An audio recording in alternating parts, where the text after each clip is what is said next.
நம்மள மாரி ட்ரேடர்ஸ்லாம் என்ன நெனைப்போம் தெரியுமா? அதாவது நெறைய ட்ரேட் பண்ணா நெறைய சம்பாதிக்கலாம். அதாவது பார்க்குற எல்லாத்தையுமே ட்ரேட் பண்ணணும்னு நெனைக்கிறது. ஸோ இதுதான் நம்ம ஃபாஸ்டஸ்ட் வே டூ லாஸ் அவர் மனி. ஸோ இன்னைக்கு நம்ம பார்க்க போற டாபிக் ஓவர் ட்ரேடிங். ஸோ நீங்க நம்ம பேஜுக்கு புதுசா வந்தீங்கன்னா, மறக்காம நம்ம பேஜ ஃபாலோ பண்ணுங்க. ஃபாலோ பண்ணிட்டு உங்களுக்கு எத பத்தி தெரிஞ்சுக்கணும்னு கமெண்ட் செக்ஷன்ல கமெண்ட் பண்ணுங்க. நான் உங்கள் ட்ரேடர் தேவ். பொதுவா ட்ரேடிங்ல எல்லா கேண்டில்லயும், எல்லா சிக்னலையும் ட்ரேட் பண்ணணும்னு பண்ணீங்கன்னா, அதுக்கு பேரு ஓவர் ட்ரேடிங் அப்படின்னு சொல்லுவாங்க. ஸோ அதனால நீங்க எல்லா ட்ரேட்லயும் ப்ராஃபிட் எடுக்கணும்னு சொல்லி ஆசைப்பட்டு, நீங்க உங்களோட டிசிப்ளின ஃபாலோ பண்ண மறந்துர்றீங்க. ஸோ அதனால எப்பயுமே எல்லா ட்ரேடும் பண்ணணும்னு அவசியம் கிடையாது.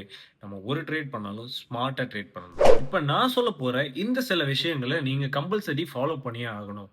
அதாவது எப்பயுமே ஹை ப்ராபபிலிட்டி செட்டப்ப தான் நம்ம பிக் பண்ணணும். ஏன் அப்படின்னா, நம்ம கிளியரான சிக்னலுக்கு வெயிட் பண்ணி தான் ட்ரேடுக்குள்ள இறங்கணும். செகண்ட் உங்க ட்ரேட் எல்லாத்தையும் நீங்க ஜர்னல் பண்ணணும். அதாவது உங்களோட வின்னு, லாஸ், உங்களோட மிஸ்டேக் எல்லாத்தையும் நீங்க ஜர்னல் போட்டு ரிவைஸ் பண்ணி திருப்பி பார்க்கணும்.